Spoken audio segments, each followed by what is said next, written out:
नमस्कार, मैं प्रेयसी। स्वागत है आप सभी का द प्रिंट लाइन्स में। भारत में हर साल कई राज्यों में चुनाव होते हैं और अगले साल यानी 2024 में लोकसभा चुनाव भी होने हैं, जिसके लिए अभी से चुनाव आयोग तमाम तरह की तैयारियों में जुट गया है।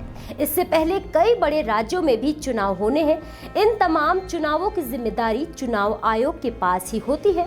चुनाव अधिकारियों को नियुक्त करने से लेकर वोटिंग और वोटों की गिनती कराने तक सभी काम चुनाव आयोग कराता है।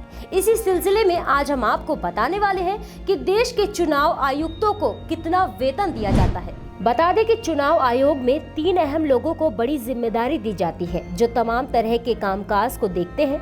इन्हें चुनाव आयुक्त कहते हैं। देश में एक मुख्य चुनाव आयुक्त होता है और उनके साथ 2 अन्य चुनाव आयुक्त नियुक्त होते हैं।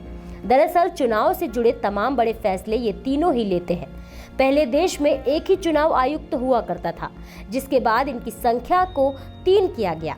अनुच्छेद 324 में भारत के राष्ट्रपति को मुख्य निर्वाचन आयुक्त के अलावा निर्वाचन आयुक्तों की संख्या समय समय पर बदलने की ताकत दी गई थी।